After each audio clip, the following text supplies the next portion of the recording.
Bismillahirrahmanirrahim. Today we will study budgeting system in Pakistan. Budgeting in Pakistan के पाकिस्तान में budgeting किस तरह से होती है उसका प्रोसेस पढ़ेंगे और कॉन्स्टिट्यूशन के अंदर क्या प्रोविजंस हैं बजटिंग के लिए। The budgeting system in Pakistan was inherited from Britishers at the time of independence. ठीक कि इंडिपेंडेंस के टाइम पर 1935 का कॉन्स्टिट्यूशन दे कर गए थे ब्रिटिशर्स, तो उस कॉन्स्टिट्यूशन के अंदर ही अमेंडमेंट करके हम अपना सिस्टम चला रहे थे। तो इसलिए वहीं से हमने अपनी थोड़ी सी चेंजेस की और जो बजटिंग सिस्टम है उसको अडॉप्ट किया। यही वजह है कि हमारा जो बजटिंग सिस्टम है या उसकी जो प्रिपरेशन है वो यूनाइटेड किंगडम की के बजटिंग सिस्टम से या ग्रेट ब्रिटेन की के बजटिंग सिस्टम से मिलता जुलता है। तो the first important step was the curtailment of the limited financial powers available to spending agencies on terms of expenditure that they could incur. The curtailment was restored in July 1950 on the recommendation of Committee of Experts appointment in 1949। ठीक है कि पहला ये था कि जो limited financial powers थी उनको कर्टेल कर दिया था स्पेंडिंग एजेंसीज की। ठीक है, और फिर उस कर्टेलमेंट को दोबारा फिर उस कर्टेलमेंट को फिर ख़त्म किया और फिर उसको दोबारा रिस्टोर कर दिया। ठीक है कि मतलब जो लिमिटेड पावर्स थी उनसे पहले ले ली गई थी, फिर उनको वापस दे दी थी, और फिर 1949 में जो पावर्स हैं वो फिर कर्टेल की गई। और जो मेजर चेंज है integration of finances pertaining to railways with journal review in the first budget of Pakistan ending March 31 1948। ठीक है कि 1948 में जो पहला बजट है वो ख़त्म होना था। अब बजटरी रिफॉर्म्स कमेटी सेट की गई 1962 में। ठीक, तो उस रिफॉर्म कमेटी ने कुछ जो रिफॉर्म्स रिकमेंड की प्रोविंशियल बजट की। तो इस रिफॉर्म कमेटी को हेड किसने किया? Joint secretary budget finance ministry of finance. ठीक है, and all the provincial finance secretaries were its member. It submitted report in 1965 and its main recommendations were। ठीक है, अब 1962 में ऑब्वियसली प्रेसिडेंट अयूब खान का टाइम पीरियड चल रहा था, तो इसमें बजटिंग कमेटी बनाई थी कि कुछ रिफॉर्म्स करे बजटिंग सिस्टम में, पाकिस्तान का बजटिंग सिस्टम। तो सबसे पहले जो रिफॉर्म्स थी वो 1962 में की गई थी। Adoption of the system of programme budgeting and performance evaluation in all the departments.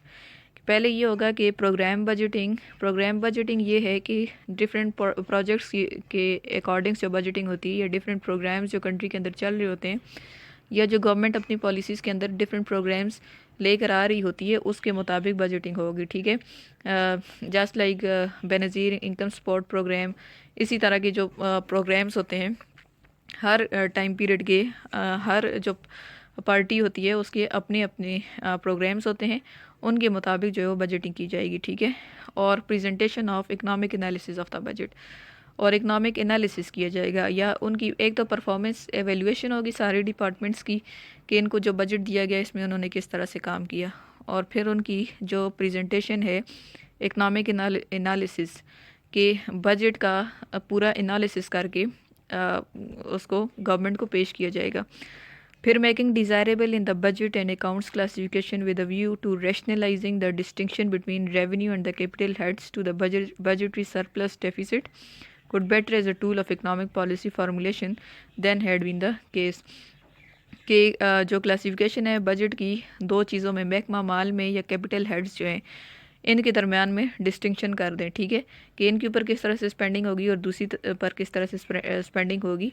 Streamlining on all round basis of procedures for preparation, review and execution of the budget estimates to facilitate proper financial management and avoidance of delays in the clearance of accounts। ठीक, कि जितने भी procedures हैं budget की preparation की, उसके review की, ठीक है, कि बजट प्रिपेयर करना, फिर इसको रिव्यू करना, फिर इसको एग्जीक्यूट करना, या फाइनेंशियल जो मैनेजमेंट है उसको प्रॉपरली फैसिलिटेट करना, इनके अंदर जितने भी डिलेज़ हैं उनको अवॉइड करें और जल्दी से जल्दी इस काम को पूरा करें।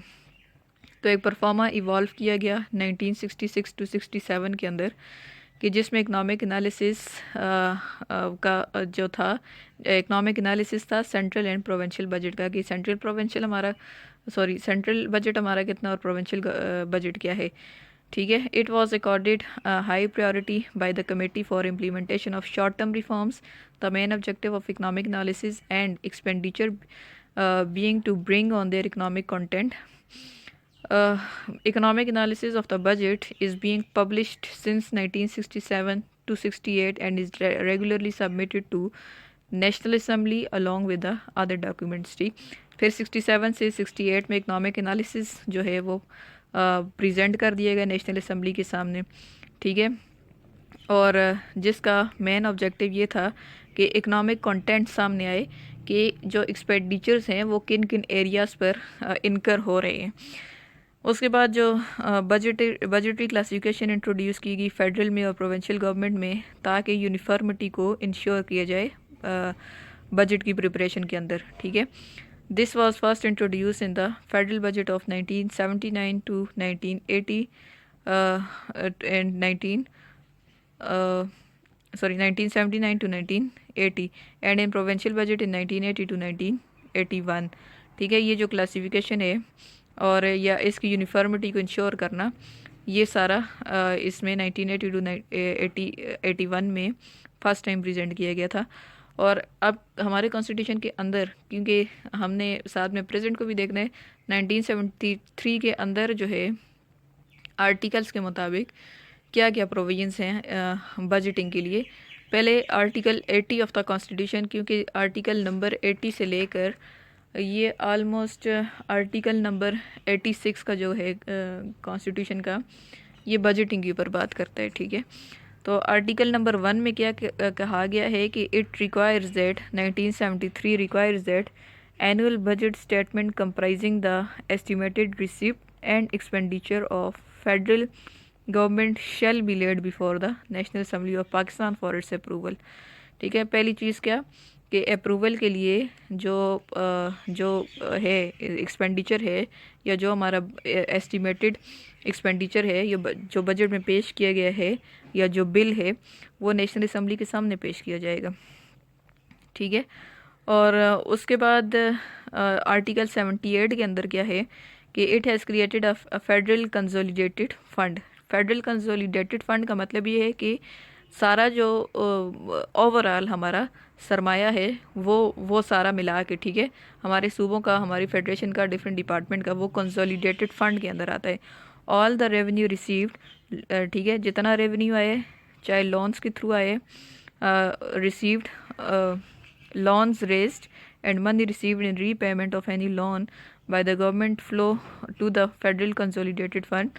Custody of the federal consolidated fund, flow of the money into or out of the consolidated fund are regulated by the act of parliament। ठीक है, कि ये हमारी जो पार्लियामेंट है वो रेगुलेट करेगी कि लोन कितना लेना है या कितना देना है, कंट्री के अंदर कितना पैसा आएगा या बाहर से कितना लेना है और अंदर कितना प्रोड्यूस करना है। ये सारा कंसोलिडेटेड फंड के अंदर जो पार्लियामेंट है या नेशनल असम्बली है, उसके पास पावर है कि वो थ्रू एक्ट्स इन चीज़ों को नाफिज करेगी। आर्टिकल 81 में क्या कहा गया है कि defines the term charge expenditure. ठीक है, चार्ज एक्सपेंडिचर वो एक्सपेंडिचर हैं जिनके ऊपर वोटिंग नहीं होती। ठीक है, जिन पर डायरेक्ट लेजिस्लेशन होती है, जिनको आपस में डिस्कस करके फाइनल कर दिया जाता है। और क्योंकि बाकी चीज़ों के ऊपर तो वोटिंग होती है, फर्स्ट रीडिंग के बाद, सेकंड रीडिंग के बाद फिर वोटिंग स्टेज होता है, और वोटिंग के बाद जो डिसीजन आता है, अप्रूवल मिलता है। तो अब इसमें क्या है कि जो चार्ज एक्सपेंडिचर हैं incurred on the salaries payable to, अब वो क्या क्या हैं, एक तो प्रेसिडेंट की सैलरी कितनी होगी, जजेस जो सुप्रीम कोर्ट है उनकी क्या सैलरी होगी, चीफ इलेक्शन कमिश्नर की क्या सैलरी होगी, chairman and deputy chairman of senate की क्या सैलरी होगी, speaker and deputy speaker of the national assembly की क्या सैलरी होगी, एंड ऑडिटर जनरल की क्या सैलरी होगी। ठीक है, ये जो चार्ज एक्सपेंडिचर हैं ये इनकी सैलरीज जो हैं ये चार्ज एक्सपेंडिचर के अंडर आएंगी। ठीक है, they are not subject to vote but can be discussed. इन्हें सिर्फ डिस्कस किया जा सकता है और उसके बाद इन्हें अप्रूवल मिल सकता है, लेकिन इन पर वोटिंग नहीं होगी। अच्छा, ये जो चार्ज एक्सपेंडिचर का है आपकी इंफॉर्मेशन के लिए, चार्ज एक्सपेंडिचर का कॉन्सेप्ट 1935 में भी दिया गया था, ठीक है। और जो कॉन्स्टिट्यूशन ऑफ 1956 एंड 62 है, इसमें भी चार्ज एक्सपेंडिचर का कॉन्सेप्ट दिया गया था, और 73 के आर्टिकल नंबर 81 में भी चार्ज एक्सपेंडिचर का कॉन्सेप्ट दिया गया है। अब आर्टिकल 82 ऑफ द कॉन्स्टिट्यूशन क्या कहता है? It stipulates that all the expenditures included in the annual budget statement in the form of grants shall either be assented to with or without a modification or refused. The article also shows that the demand for a grant shall be made except on the recommendation of federal government, ठीक है। अब ये जो grant है, grant क्या होती है कि वो ये जो किसी गवर्नमेंट से ली जाती, जो गवर्नमेंट देती है किसी दूसरी गवर्नमेंट को एक स्पेसिफिक चीज़ पर खर्च करने के लिए, ठीक है। फॉर एग्जांपल अमेरिका हमें लोन दे और कहे कि ये आपने अपनी मिलिट्री के ऊपर खर्च करना है, दिस इज़ ग्रांट, जो स्पेसिफिक किसी चीज़ के लिए दी जाती है। या हमें वो लोन दे और कहे कि ये आपने अपनी हेल्थ के ऊपर या एजुकेशन के ऊपर जो स्पेसिफिक प्रोग्राम्स के लिए एड दी जाती है, दैट इज़ ग्रांट। तो अब ये जो ग्रांट है ये एनुअल बजट स्टेटमेंट के अंदर ये भी इंक्लूड होगी, ठीक है। और जो आर्टिकल में ये भी बताया गया है कि ग्रांट फेडरल गवर्नमेंट की रिकमेंडेशन के बगैर नहीं अप्रूव की जाएगी, ठीक है। फेडरल गवर्नमेंट ग्रांट को अप्रूव करेगी, और एनुअल बजट की एनुअल स्टेटमेंट में ग्रांट भी इंक्लूड होगी, ठीक है। जैसे बजट की एनुअल स्टेटमेंट में आपके सारे एरियाज अप्रूव होते हैं, आपके प्रोविंसेस के एक्सपेंडिचर्स, आपके फेडरल के एक्सपेंडिचर्स, या आपकी एग्रीकल्चर के या किसी भी चीज़ के एक्सपेंडिचर्स हैं, या आपकी इंडस्ट्रीज़ हैं, जितनी भी आपकी कंट्री के अंदर की इनकम है या बाहर से जो इनकम आ रही है वो होती है, उसके अंदर ग्रांट भी उसमें ऐड की जाती है। उसके बाद आर्टिकल नंबर 83 में कॉन्स्टिट्यूशन का ये grants made or deemed to have been made by the National Assembly under Article 82 and all charge expenditure not exceeding the sum shown in the annual budget statement previously laid before the National Assembly shall be authenticated by the Prime Minister by his signature, and schedule of expenditure so authenticated shall be laid before the National Assembly. अब जितनी भी grant है, ठीक है, या जितने भी loan वगैरह है या जो भी बाहर से आ रहा है या आपकी कंट्री के अंदर से आ रहा है, आर्टिकल 82 के मुताबिक क्लियर बिल्कुल स्टेटमेंट, ना इससे कम और ना इससे ज़्यादा स्टेटमेंट आपने एनुअल बजट के ऊपर देनी है। और दूसरी बात ये कि प्राइम मिनिस्टर पहले उसे साइन करेगा, कैबिनेट में ज़ाहिर चीज़ें डिस्कस होती हैं ना, बजट भी हमारा पहले कैबिनेट में डिस्कस होता है और फिर नेशनल असम्बली में आता है, तो वहाँ पर डिस्कस होने से पहले प्राइम मिनिस्टर उसे साइन करेगा। प्राइम मिनिस्टर ने उसे साइन किया तो it's mean that is authenticated, ठीक है। अब ये जो ग्रांट है, अब इस प्राइम मिनिस्टर ने ऑथेंटिकेट कर दी, अब ये नेशनल असम्बली में आएगी अप्रूवल के लिए, ये आर्टिकल नंबर 83 के मुताबिक, ठीक है। ये साथ साथ आपको प्रिपरेशन आर्टिकल्स वाइज बताई हुई है इसके अंदर। फिर according to article 84 of the 1973 constitution the federal government shall have the power to authorise the expenditure from consolidated fund, ठीक है, कि वो ऑथोराइज़ करती है एक्सपेंडिचर को कंसोलिडेटेड फंड से। It is found that there is a short fall on allocated fund for a particular service और that needs for expenditure has arisen for some new service not included in the annual budget statement for the concerned final year. The federal government shall, however, lay before National Assembly a supplementary budget statement indicating the requisite expenditure and stipulations of Article 82 and 83 outlined to these statements in the same manner as they apply to the annual budget statement, ठीक है। अब एक तो annual budget statement अक्सर दी जाती है, कुछ areas ऐसे होते हैं जिनके बारे में वहाँ पर जिनको आइडेंटिफाई नहीं किया जाता, बाद में अगर आपको बजट की ज़रूरत पड़ गई है, किसी फ़ंड की ज़रूरत पड़ गई है, तो फेडरल गवर्नमेंट के पास ये पावर है कि वो कंसोलिडेटेड फ़ंड के अंदर से वो उस इदारे को दे, ठीक है, ऑथोराइज़ कर सकती है। ये नहीं है कि ये एनुअल बजट स्टेटमेंट के अंदर मेंशन नहीं है तो ये उसको नहीं दिया जाएगा, ठीक है। कोई एक्सपेंडिचर एनुअल बजट स्टेटमेंट के अंदर नहीं है और किसी इदारे को ज़रूरत है और हंगामी सूरत हाल में ज़रूरत है, तो आपकी जो फेडरल गवर्नमेंट है वो उसे ऑथोराइज़ कर सकती है, और उसके लिए वो सप्लीमेंट्री बजट स्टेटमेंट देगी, ठीक है, जिसमें रिक्विजिट एक्सपेंडिचर हैं और Stipulations of Article 82 and 83 outline to these statement in the same manner as they apply to the annual budget statement। ठीक है, एनुअल बजट स्टेटमेंट में तो ये चीज़ें होती हैं, लेकिन जो सप्लीमेंट्री बजट स्टेटमेंट है उसमें रिक्विजिट एक्सपेंडिचर, जो बाकी का एक्सपेंडिचर है, यानी कि एक तो आर्टिकल 82 के और 83 के अंदर मेंशन है ना, जो उसके अंदर मेंशन नहीं है उसके अलावा के जो एक्सपेंडिचर्स हैं वो भी वो आपकी सप्लीमेंट्री बजट स्टेटमेंट में फिर ऐड कर दिए जाएंगे। उसके बाद अकॉर्डिंग टू आर्टिकल 85 में क्या है, pending to completion of the procedure prescribed in Articles 82 and 83, the National Assembly is empowered to authorize any grant in advance in respect of the estimated expenditure for a part of any financial year not exceeding 4 months। ठीक है, national assembly के पास अब ये power है कि वो grant कर सकती है कोई भी मतलब एस्टिमेटेड एक्सपेंडिचर के अलावा अगर कोई भी एक्सपेंडिचर आ जाता है तो एक तो एस्टिमेटेड एक्सपेंडिचर होता है ना जो आपके एनुअल बजट स्टेटमेंट में बता दिया जाता है। अब आर्टिकल 84 के मुताबिक ये कि फेडरल गवर्नमेंट के पास ये पावर है कि वो ऑथोराइज़ कर सकती है एक्सपेंडिचर जो रिक्विजिट एक्सपेंडिचर है।